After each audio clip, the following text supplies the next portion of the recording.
सवाल मैं आपको शिफ्ट 1 के करवा रहा हूं, ठीक है, और उसी के आधार पर बाकी शिफ्ट का भी आप यहां पर गैस कर पाएंगे, ठीक है। तो एनालिसिस है तो हम लोग इसको एनालिसिस में ही लेकर के चलेंगे, थोड़ा फास्ट यहां पर एकदम बेसिक बेसिक नहीं जाएंगे। पहला क्वेश्चन आपका था, देख लीजिए, पूरा टाइप करवा दिया ताकि समय की बचत हो पाए यहां पे।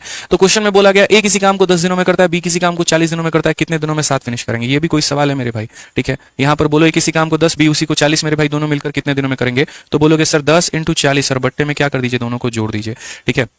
तो ये इसे खत्म करेगा, 5 इसे 2 बार में काटेगा, आंसर कितना आएगा मेरे भाई? 8 आएगा। बात खत्म। सभी लोग आंसर देते जाना, 80 दोगे बड़ा मार मारेंगे, जान लो यहाँ पे, ठीक है ना। सभी लोग आंसर देते जाना, यहाँ पे गलत आंसर कोई नहीं देगा। ये समझ लो आप लोगों का पेपर चल रहा है, आपके स्क्रीन के सामने था ये क्वेश्चन और बनाना था।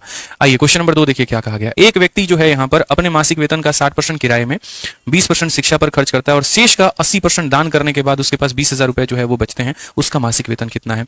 ठीक है, 60% मेरे भाई अपने मंथली का रेंट पर दे दिया, 20% एजुकेशन पे दे दिया, 60 और 20 कितना दे दिया? 80। तो बचा कितना? 20%। तो यानी अगर उसका वेतन मान लीजिए x है, उसमें से वो 80 खर्च कर चुका है, तो बचा कितना है मेरे भाई? तो उसका 20% वो पैसा बचा हुआ है। उस 20% पैसे का ठीक है, after donating 80% of the remaining, यानी जो भी पैसा बचा है इसका 80% वो डोनेट कर देता है। तो अगर इसका 80% डोनेट कर देता है तो बचेगा कितना? तो इसका 20% बचेगा और वो बराबर हो जाएगा किसके? तो मेरे भाई यहाँ पर 20,000 के। तो क्वेश्चन में कहा गया मंथली सैलरी हमारी कितनी है? तो 20 से आप काट लीजिए 5 बार में, 20 से आप काट लीजिए 5 बार में, 5 × 5 25, 25 × 2 मेरे भाई 50 यहाँ पर। तो कुल मिलाकर के 50 25 दूनी 50 हो जाएगा और 1 2 3 और 4 0 हो जाएंगे, मतलब 5 लाख रुपए जो है वो मेरे भाई यहाँ पर क्या हो जाएगी? तो उसकी कहीं ना कहीं इनकम हो जाएगी। समझ गए बात को? अपने इनकम का 80 खर्च कर चुका है, 20 बचा है, उस 20 का 80% डोनेट कर चुका है, तो उसका 20 बचा और ये हमारा बराबर है किसके? तो 20,000 के, ठीक है। तीसरा सवाल यहां पर जो है वो हमसे बोला गया है, ठीक है, सर्कल के बेस्ड में क्वेश्चन है आपका, जरा देख लीजिए यहां पर क्वेश्चन में क्या था। इस सवाल में दोस्तों ये कहा गया था कि दो टेंजेंट है जो किसी पी पॉइंट से मेरे भाई ड्रॉ किए गए हैं। तो जैसे मान लीजिए ये आपका वृत्त है, एक बिंदु है यहां पर और उस बिंदु से मेरे भाई दो टेंजेंट स्पर्श रेखाएं हैं। ये आपकी पहली स्पर्श रेखा है और ये आपकी दूसरी स्पर्श रेखा है, ठीक है। समझ गए आप लोग इस बात को लेकर के?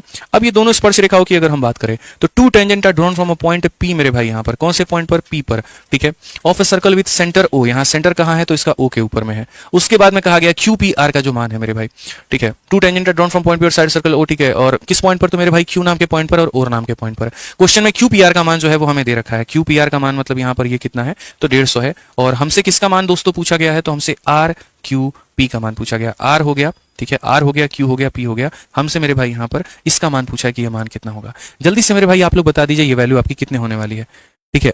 अब सबसे बड़ी बात मुझे यहाँ पर जो डाउट लग रहा है वो ये लग रहा है कि क्या क्यू पी आर नाम का एंगल इतना बड़ा हो सकता है, ठीक है। असल में जो एंगल है ना यहाँ पर, ये वाला जो अंदर वाला कोण होता है वो बड़ा होता है, क्यू ओ आर जो होता है ना वो मेरे भाई बड़ा होता है, ठीक है। ये ध्यान आपको रख करके चलना है। तो आर क्यू पी का मान कितना होगा? आर क्यू पी का मान हमारा कितना होगा बताओ? ठीक है, बहुत शानदार मेरे भाई, बच्चे यहाँ पर काफी बढ़िया। 30 30 30 देखो, आप इसको काफी अलग अलग तरीकों से निकाल सकते हो। सबसे पहला आपको यहाँ पर पता है कि आमने सामने का जो एंगल का सम होता है वो मेरे भाई कितना होता है? तो आमने सामने एंगल का मान 180 होता है। ये 150 है तो ये कितना होगा? 30 होगा, ठीक है। अब उसके बाद में आपको ये बात पता है मेरे भाई कि जैसे ये दोनों रेडियस हैं और अगर दोनों रेडियस है तो ये दोनों एंगल भी बराबर होंगे। अगर ये 30 है तो यहाँ 150 होगा मेरे भाई यहाँ पर, ठीक है। बाद में मैं इसका शॉर्ट भी बता दूंगा, टेंशन की बात नहीं, आप ऐसे समझ लो। तो अगर ये यहाँ पर 30 है तो ये दोनों मेरे भाई बराबर होंगे। अगर ये दोनों बराबर होंगे तो 75 और 75 होगा, यानी ये वाला एंगल कितना होगा? 75। अब आपको ये बात पता है कि सर देखिए यहाँ पर, ठीक है, ये जो एंगल बनता है ये कितना बनता है? 90 डिग्री का बनता है। ये 75 है तो ये कितना होगा? 15। आप ऐसे भी बोल सकते हो कि इस ट्रायंगल में मेरे भाई यहाँ पर ऐसे भी बोल सकते हो कि सर ट्रायंगल में ये दोनों टेंजेंट बराबर होते हैं। 150 है तो 30 बच गया, उस 30 का आधा और आधा यहाँ पर कर सकते हैं, 15 15 कर करके आंसर हम दे सकते हैं। तो यहाँ पर जो है मेरे भाई यहाँ पर पी क्यू आर का मान कितना हो जाएगा? 15। 150 निकल गया, 30 बच गया, ये दोनों रेखा बराबर, दोनों कोण बराबर, सीधा सीधा आंसर दे सकते हो। तो दो तरीके से हमने आपको इस सवाल को बताया। अब ये क्वेश्चन